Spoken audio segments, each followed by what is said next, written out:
Hello friends, ನಿಮ್ಮ ಪ್ರೀತಿಯ ಕಾರ್ತಿಕ್ ಮಾತಾಡ್ತಾರೆ. ನ್ಯೂಮರಿಕಲ್ ಲಾಸ್ಗೆ ಸ್ವಾಗತ. ಗೈಸ್,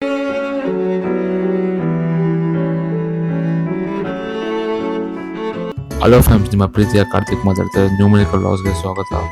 ಗೈಸ್, ಇವಾಗ ಯೂಟ್ಯೂಬ್ಗೆ ಮೈಕ್ ಬೇಕಾಗಿತ್ತು ಗೈಸ್. ಅದು ಮೈಕ್ ನಾವು ಬುಕ್ ಮಾಡಿದ್ದೀನಿ, ಬಂದಿದೆ. ಬನ್ನಿ ಗೈಸ್, ಅನ್ಬಾಕ್ಸ್ ಮಾಡೋಣ. ಗೈಸ್, ಇಲ್ಲಿ ಏನಿದೆ ಅಂದರೆ ಇದು ಜೆನಾರೋ P10 ಅಂತ ಮಾಡೆಲ್ ನೇಮು. ಇದು ಬಯೋದಲ್ಲಿ ನಾನು ಲಿಂಕ್ ಕೊಟ್ಟಿರ್ತೀನಿ. ಯಾರನ್ನ ಬೇಕು ಅಂದರೆ ಪರ್ಚೇಸ್ ಮಾಡ್ತೀವಿ ಗೈಸ್, ಬುಕ್ ಮಾಡ್ಕೊಬೋದು. ಇದರೇನು ನನಗೆ ಇಷ್ಟ ಆಗಿದೆ ಗೈಸ್, 3 ಲೆವೆಲ್ಸ್ ನಾಯ್ಸ್ ಕ್ಯಾನ್ಸಲೇಷನ್ ಇದೆ, ಸಕ್ಕತ್ತಾಗಿದೆ ಗೈಸ್. ಇದನ್ನು ಯಾರನ್ನ ಒನ್ಲಿ ಯೂಟ್ಯೂಬ್ ಬ್ಲಾಗರ್ಸ್ಗೆ ತುಂಬ ಹೆಲ್ಪ್ ಆಗುತ್ತೆ. ಯಾರನ್ನ ಇಷ್ಟ ಆಗಿದೆ ಅಂದರೆ ಕಮೆಂಟ್ ಮಾಡಿ, ಲೈಕ್ ಮಾಡಿ ಗೈಸ್, ಫಾಲೋ ಮಾಡಿ ಅಂತ ಕೇಳ್ತಾ ನಿಮ್ಮ ಪ್ರೀತಿಯ ಕಾರ್ತಿಕ್ ಮಾತಾಡ್ತಿರೋದು ಅಷ್ಟೇ ಗೈಸ್.